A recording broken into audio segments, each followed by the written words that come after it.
주님을 믿는 하나님의 자녀들이 하나님의 은혜와 사랑을 경험하고 나서 깨닫고 나서 많이 불러야 할 찬양이 301장입니다. 그래서 한 해를 돌아보면서 하나님 앞에 감사해서 그 은혜에 감사해서 드리는 찬양도 301장. 그리고 또한 돌이 됐든지 아니면 칠순이 됐든지 어떤 기념할 만한 그러한 기간이나 또 행사에서도 하나님 앞에 주로 드리는 찬양이 301장이 되겠습니다. 그 301장의 내용이 어떤 내용이냐 하면은 지금까지 지내온 것 주의 크신 은혜입니다. 한이 없는 주님의 사랑 내가 어찌 이루 말할 수 있겠습니까? 자나깨나 주의 손이 항상 나를 돌봐주셨습니다. 모든 일을 주 안에서 슬픈 일이든 힘든 일이든 고난이든 행복한 일이든 합력하여 선을 이루셔서 주께서 결국에는 나를 승리케 하신 분이 주님의 은혜였습니다. 2절은 이렇게 되어 있어요. 몸도 마음도 연약합니다, 주님. 그런데 내가 이길 수 있었고 승리할 수 있었던 이유는 뭐냐 하면은 나는 분명히 몸도 약하고 마음도 약하고 신앙도 약하온데 주님이 나에게 때를 따라 돕는 은혜, 새 힘을 주셔서 그 새 힘 받아서 내가 지금 이기고 승리한 것이지 나는 결코 강한 자가 아닙니다. 또한 하나님께서 은혜를 부어주실 때 가랑비와 같이도 은혜를 부어주시지만은 위급하고 정말 큰 힘이 필요할 때 하나님은 하늘문을 여시고 폭포수와 같은 소낙비와 같은 은혜를 부어주셨으니 주님 그 은혜가 족하고도 남습니다. 내가 사랑 없는 거리에서나 험한 인생길을 걸어갈 때, 그래서 헤매고 다닐 때 주께서 내 손을 떡하니 굳게 붙잡으셔서 나를 든든히 세워주시니 나는 험한 산골이라 할지라도 또 사랑 없는 험악한 세상이라 할지라도 나는 주님이 나를 붙드시는 그 힘 때문에 그 은혜 때문에 나는 찬송하면서 나는 인생길 걸어가고 있습니다. 내가 주님 다시 배울 날 내가 언젠가는 죽게 될 텐데 주님 앞에 서게 될 텐데 그날이 하루하루 가까워져 날로 주님 만날 날이 가까운데 주님 이제 그날을 내가 바라보면서 지금껏 인생의 무거운 짐들, 힘든 짐들을 다 주께 맡겨서 벗을 천국에서 주를 만날 날도 멀지 않습니다. 나 이제 나를 위해서 예비하신 그 천국 고향집에 돌아가서 내 소원이 아버지의 품 안에서 영원토록 영생하며 주와 함께 사는 것입니다. 여러분, 믿음의 길을 걸어가는 저와 여러분들에게 이 땅에 사는 삶 속에서 어찌 하루도 하나님 은혜 없이 살 수가 있었겠습니까?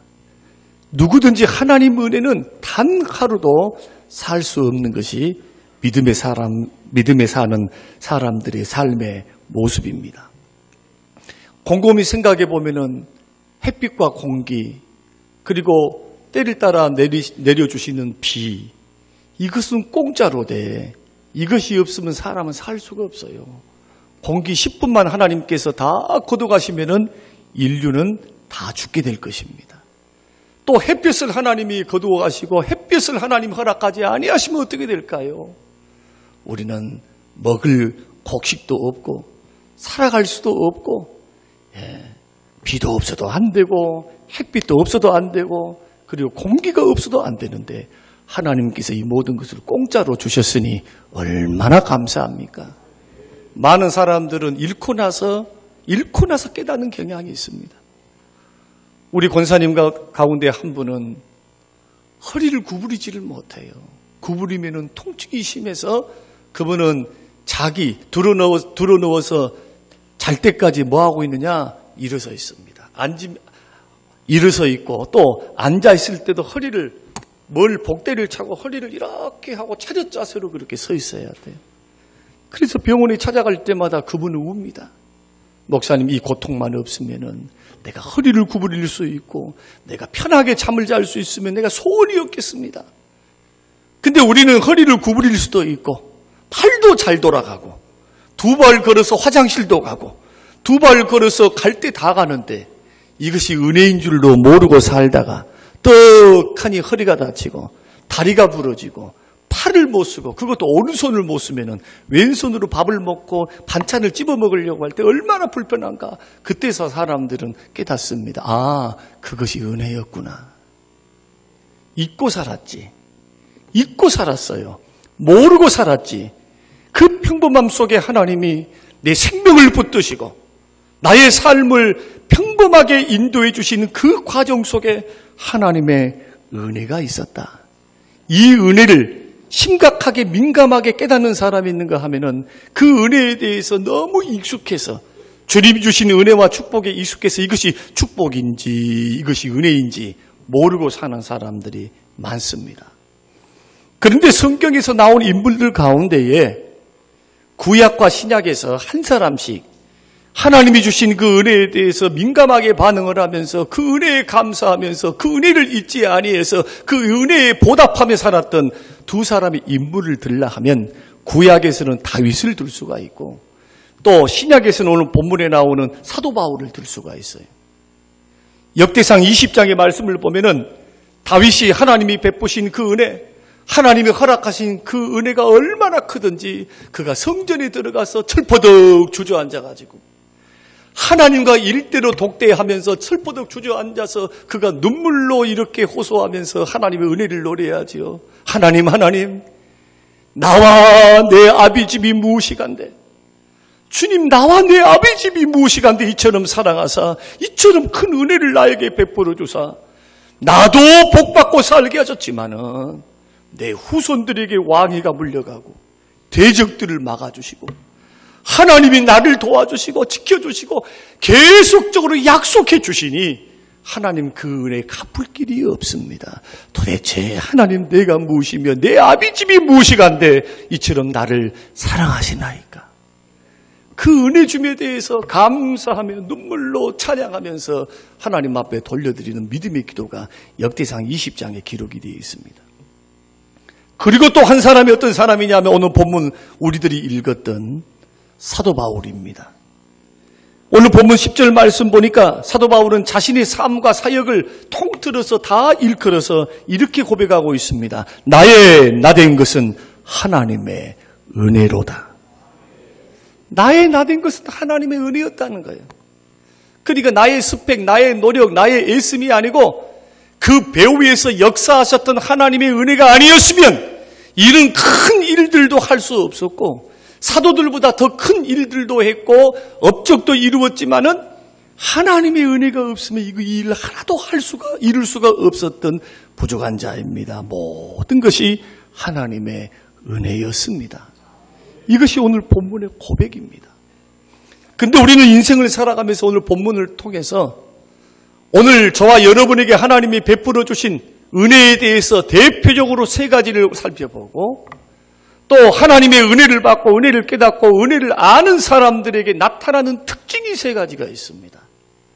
오늘 본문을 통해서 하나님의 은혜를 받은 사람, 그 은혜를 깨닫는 사람, 그 은혜를 적은 은혜를 크게 여기면서 은혜 중에 있는 사람들이 누릴 수 있는 삶의 열매.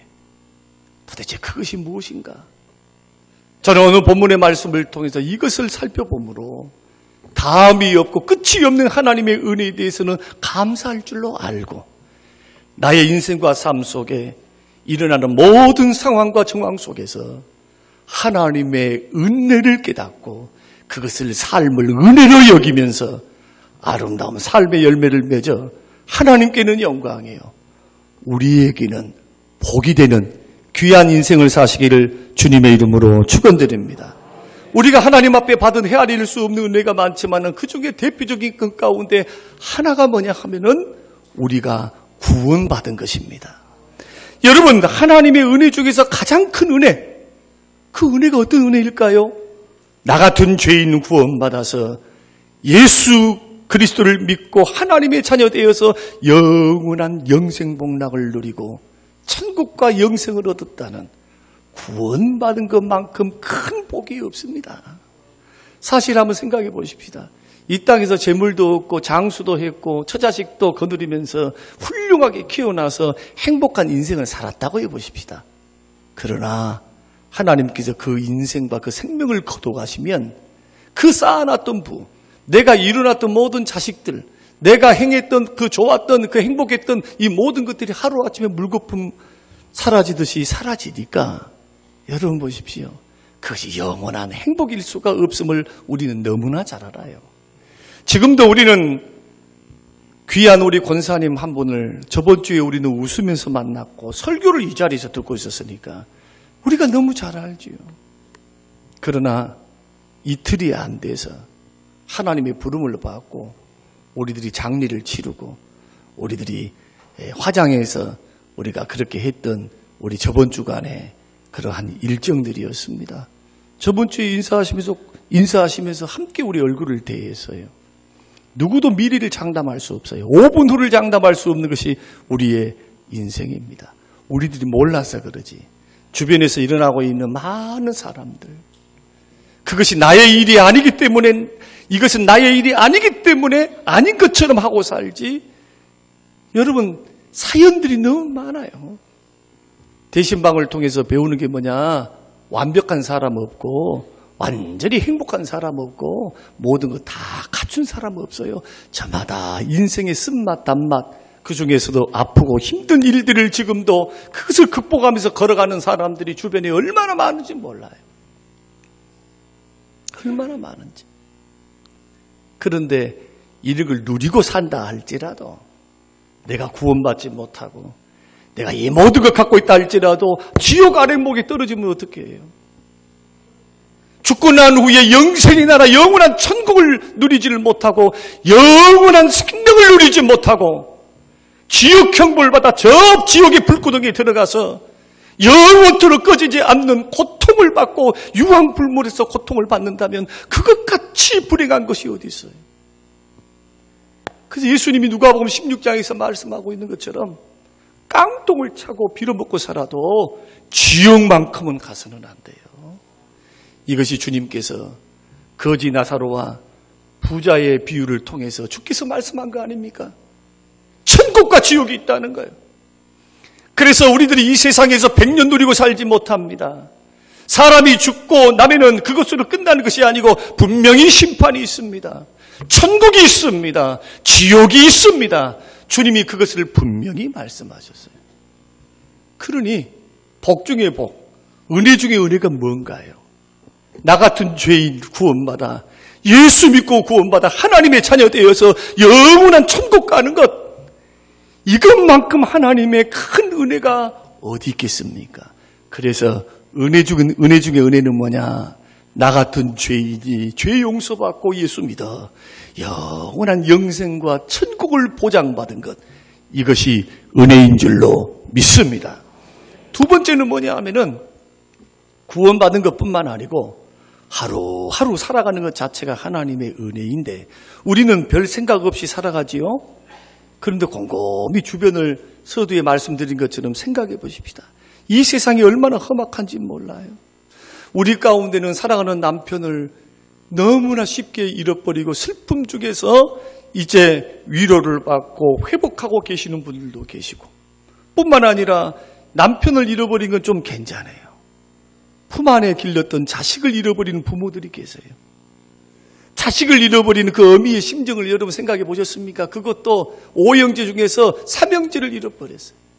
전쟁에 잃고 질병에 잃고, 뿐만 아니라 똑똑하고 잘나고 공무원이 있는데 30대 교통사고로 보내버리는 그러한 대신방을 통해서 고백하시는 그러한 우리 집사님들, 권사님들의 이야기를 듣고 있으면은 정말 천하에 못할 것, 천하에 겪지 말아야 될 것이 뭐냐 하면은 자식들이 부모 먼저 앞세워서 부모의 가슴에 못을 박는 것.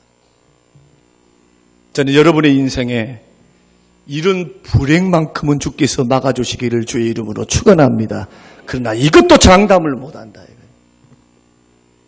이것도 하나님의 은혜를 베푸시고 보호해 주실 줄로 믿지만은 그 하나님의 은혜의 손길에 맡겨드리는 것이죠.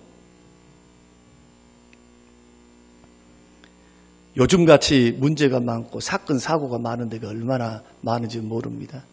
연예인으로 성공했다고 다들 광주에서는 그래서 부자로 소문났지요. TV에서도 다 방송을 하고 전국적으로 떴어요. 근데 버닝썬인가 뭔가는 잘 모르겠는데 하여튼 잘못된 친구들과 함께 그렇게 어울려 다니다가 떡하니 재기불능입니다. 재기 못합니다.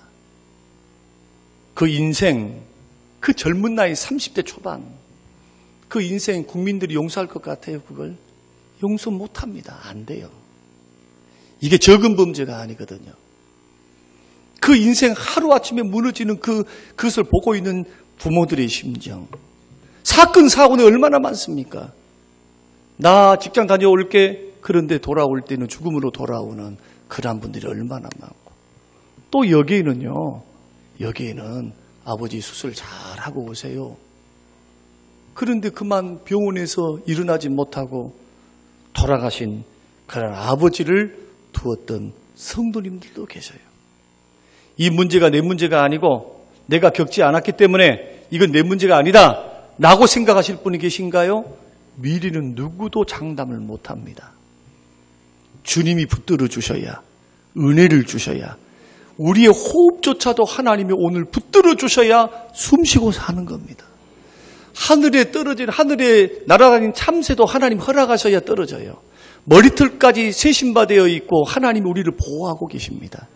우리가 죽는 날은 어떤 날이냐? 하나님의 보호가 끝나는 날이에요. 너 사명 다 잘 감당했다. 이제 이 땅에서 너의 할 일은 없다. 이제 나와 함께 살자. 주께서 나의 호흡을 붙들고 계셨고 삶을 붙들고 계셨던 것을 다 놓으셔요. 그러면은 내가 숨 떨어지면 그때 예수 믿는 사람들에게는 주께서 부리시는 천사를 보냅니다. 그리고는 천사에게 받들려서 영혼이 어떤 중간 단계를 거치지 않고 바로 천국으로 올라가는 거예요. 하루하루 현재 살아가는 그 순간순간을 소중히 여기시기를 주의 이름으로 축원드립니다. 여러분들이 자연적으로 죽는 것이 아니고 자연적으로 살아가는 것이 아니라 배후에 우리의 생명과 호흡을 붙드시는 하나님의 은혜가 작동하고 계신다는 사실을 아셔야 돼요. 이것이 은혜예요. 이것이 은혜. 평범함이 왜 은혜인가? 독특한 것 없어도 내 자식들이 더 큰 집에 살고 더 좋은 대학교를 나오고 세상에 출세하지 아니했다 할지라도 건강하게 내 곁에서 살고 있다는 그 자체만으로도 감사하는 사람도 있어요. 저 같은 사람도. 늘 말을 하지만은 잃어본 사람들은 그것의 소중함을 압니다. 무슨 집착을 해요. 무슨 집착. 뭐 비교를 해요. 그거 안 해도 돼. 야야 너 건강하게 내 옆에 사람만 있어라. 건강하게. 현재 저와 여러분에게 주어진 삶 가운데 하나님의 은혜가 아닌 것이 하나도 없어요. 하나님이 지금 사명이 있으니까 남겨두셨고 혹시 건강을 받았고 혹시 물질을 주셨다면 이런 분들을 더 크게 감사하셔야 돼요. 하나님이 주셨으니까. 그래서 믿음의 사람들은 어떻게 해야 되느냐? 없는 것 갖고 불평하지 말고 있는 것을 헤아리면서 감사해야 됩니다. 왜 그러느냐? 이것이 하나님의 은혜로 주신 것이니까. 그러니까 예수 믿는 사람들이 쓸데없이 비교해서 옆 사람들과 비교해서 나는 조그만 자동차 타고 있는데 저 사람 큰 자동차를 타고 나는 그냥 메이커 옷도 아니고 비메이커 입고 다니는데 저 친구는 메이커 입고 다녀. 얼마나 남편을 잘 만나가지고 부모에게 유산을 잘 받아가지고 세상에. 그런데 나는 봐봐 초라해 없어.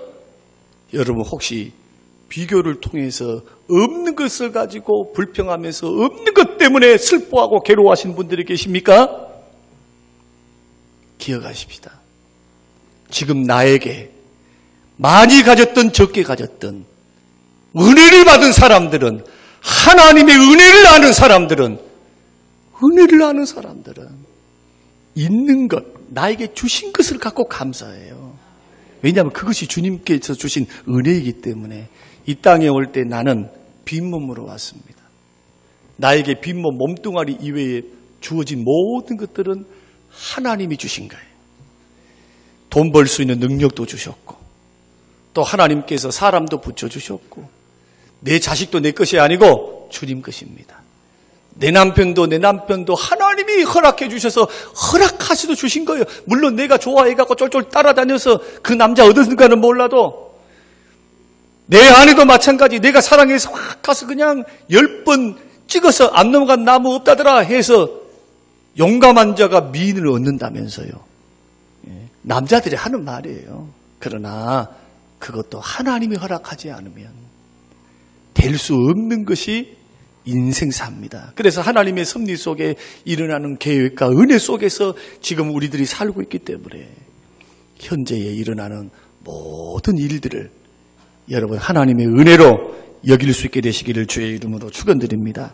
성경의 역사상 가장 행복하고 가장 돈이 많고 가장 많은 것을 누리고 살았던 사람을 들라 그러면 여러분들은 누구를 들고 싶으십니까? 다 생각나죠?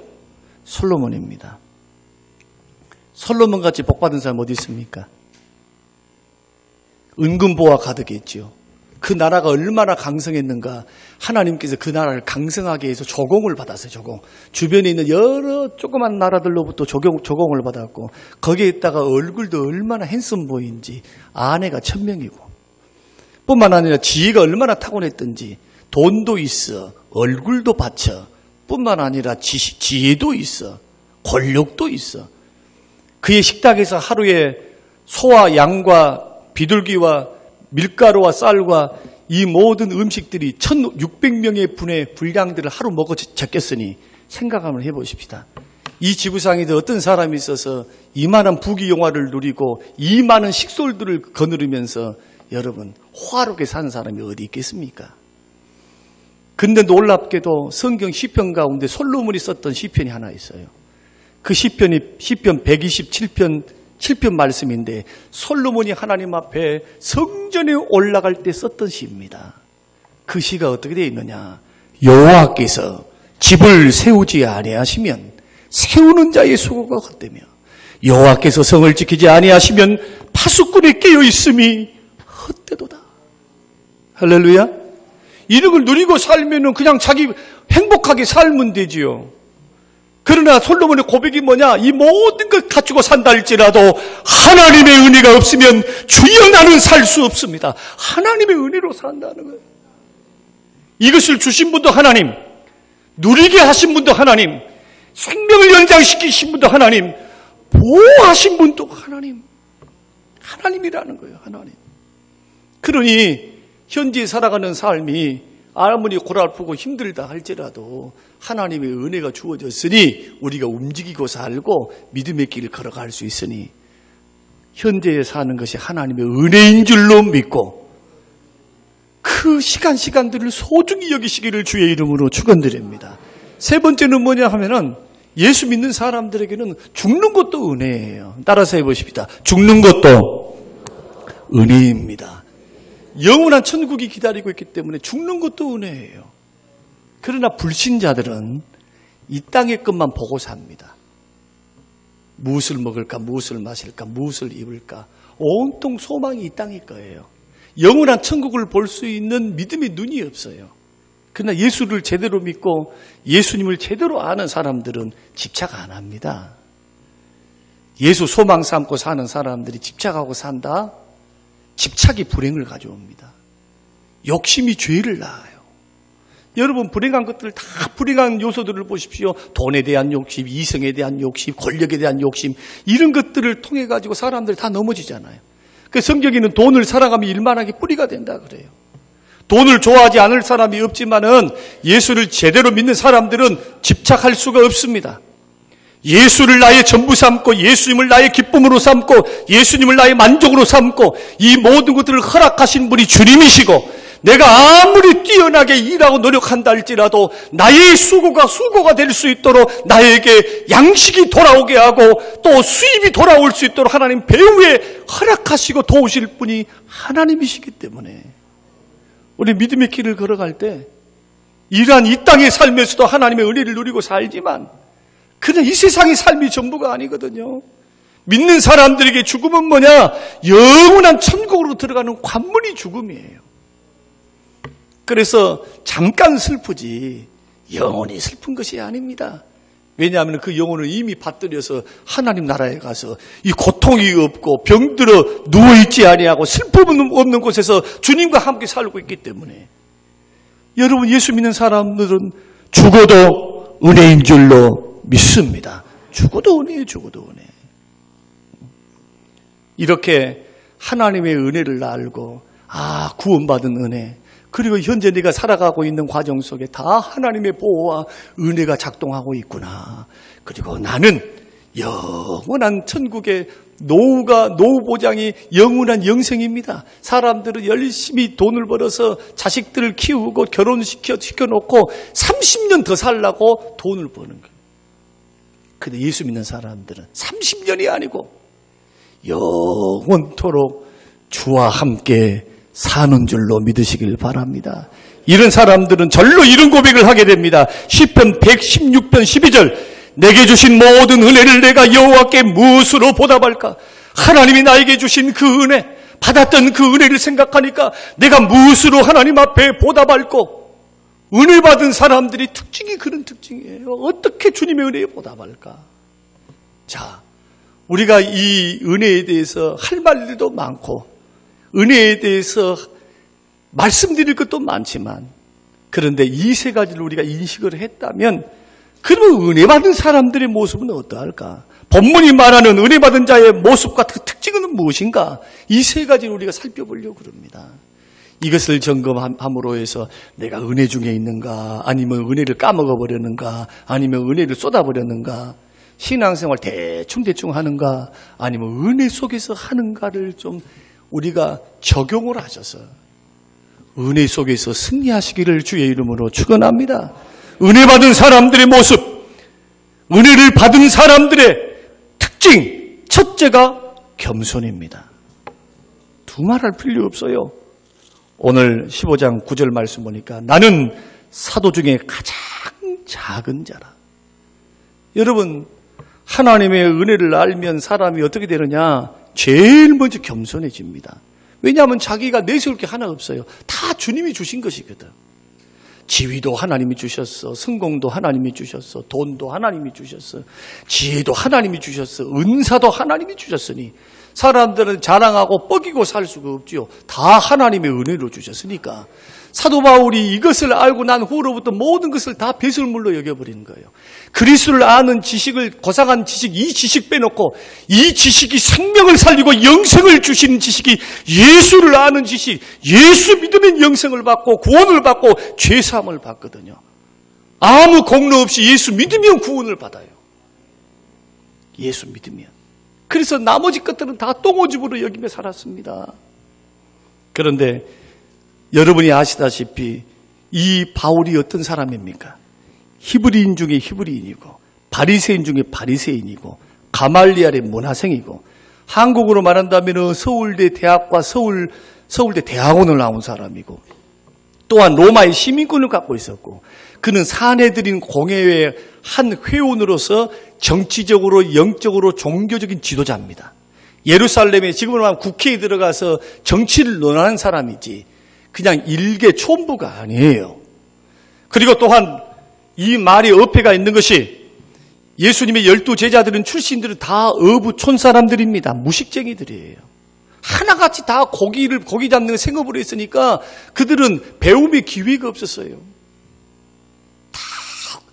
다들 무식했습니다. 가룟 유다 빼놓고 열심당원들 몇 사람 빼놓고 3분의 2가 다 갈릴리 출신이에요. 근데 이 말은 맞지가 않아요. 12사도의 스펙을 이렇게 봤을 때 사도 바울이 자랑할 것 너무나 많습니다. 너희들 서울대학교 나왔어? 이렇게 말하는 거예요. 너희들은 사내들은 공에 들어봤어? 전혀. 그럼에도 불구하고 왜 이렇게 성경 절반이라도 기록하면서 12사도 가운데 성경 절반을 기록한 사람이 있습니까? 사도 바울만큼 없습니다. 교회 개척, 사도 바울만큼 더 많은 교회를 개척한 사도들을 봤습니까? 없어요. 전 세계를 3번이나 돌아다니면서 그 이상 뛰어나게 선교했던 하나님의 사도들이 있습니까? 없어요. 사도 바울만큼 십자가 복음을 증거하기 위해서 고난을 당하고 죽을 위험을 당하면서 애썼던 사람이 없습니다. 그럼에도 불구하고 본문 9절에 나는 사도 중에 가장 작은 자라. 이것도 모자라서 그가 이 은혜를 잃어버리지 않고 고린도 전서를 쓰고 난 후에 한 10여 년 후에 그가 로마의 감옥에 1차 투옥에 있을 때 디모데 전서를 씁니다. 10년이 지났어요. 10년이 지났는데 이 신앙과 믿음을 보십시오. 디모데 전서 1장 15절 심지어 자신을 뭐라고 말씀하느냐. 나는 죄인 중에 내가 괴순이라. 은혜를 받으면 받을수록 은혜 속에 깊이 들어가면 들어갈수록 사람이 겸손해집니다. 내가 은혜 받은 자인가 받지 않은 자인가 알아보려면은 여러분 주변을 볼 필요도 없어요. 주변을 내 자신을 점검해 봐야 돼요. 정말 내가 겸손한 자인가? 하나님 앞에 겸손하고 사람들 앞에 겸손한가? 이것을 점검해 보시길 바랍니다.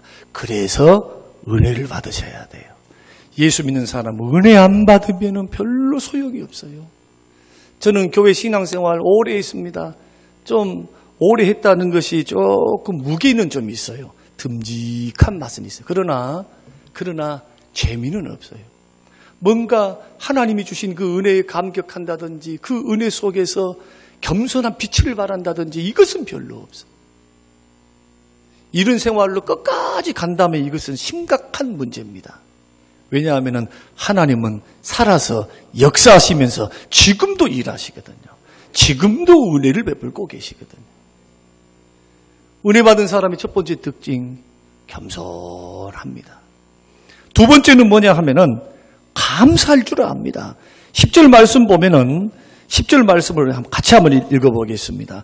그러나 내가 나된 것은 하나님의 은혜로 된 것이니 내게 주신 그의 은혜가 족하지 아니하여 내가 모든 사도보다 더 많이 수고하였으나 내가 한 것이 아니요 오직 나와 함께 하신 하나님의 은혜로다. 그러나 내가 나의 나된 것은 하나님의 은혜로 된 것이니 어떠한다는 말입니까? 은혜로 되었으니 모든 것이 감사합니다. 그런 뜻입니다. 하나님이 은혜를 주셔가지고 교회도 개척했고 은혜를 주셔가지고 3번 돌아다녔고 은혜를 주셔가지고 사명도 감당했고 은혜 주셔서 고난도 이기고 슬픔도 이기고 아픔도 이기고 승리했으니 어찌 하나님의 은혜에 감사하지 아니할 수 있으리요? 감사한다는 거예요. 내 노력으로 했으면 내 실력으로 했으면 이미 넘어졌고 이미 자빠졌고 이미 끝나야 돼요. 내 실력으로 할 수도 없고 그런데 자신이 자신을 더 잘 아는 것이죠.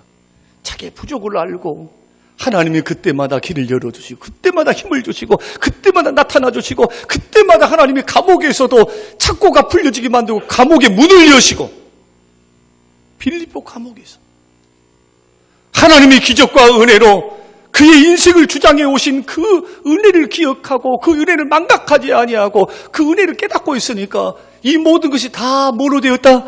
하나님의 은혜로 되었으니 나는 감사하는 것밖에 없다는 겁니다. 심지어 뭐까지 감사했느냐?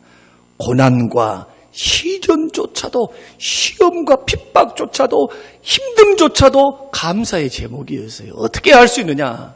사도행전 말씀 보면은 빌립보 감옥에 그가 복음을 증거하고 귀신을 쫓아냈다는 것 때문에 심히 구타당하고 그가 착고에 갇혀서 빌립보 감옥에 갇혔습니다. 근데 그 밤에 바울과 실라가 뭘 했습니까? 신세한탄했습니까? 원망했습니까? 슬피 울었습니까? 아닙니다. 그들은 두 가지 했습니다. 찬송했습니다. 찬송하며 기도했어요. 하나님 앞에 찬송하며 기도했어요. 생각해 보세요. 어떤 찬양이었을까요? 고난 중에서도 핍박 중에서도 억울하게 어려움을 당했을 때도 억울하다고 불평하고 원망하고 하나님 원망하면서 주의 종으로 삼았으면 나에게 힘주시고 능력 주실 일이지 절대로 그런 식으로 하나님 앞에 자기 신앙을 풀어내지를 않았습니다. 오히려 그 고난과 시련 속에 감사와 찬양으로 하나님 기도로 나아가니까 하나님이 그 찬송과 기도를 들으시고 어떤 역사를 이루십니까? 옥문을 열어버리고 착고를 하나님이 풀어버리세요. 할렐루야. 하나님이 역사합니다. 이런 사람에게 하나님 은혜를 주셔야지.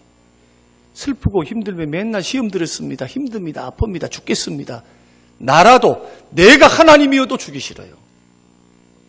내가 하나님이어도.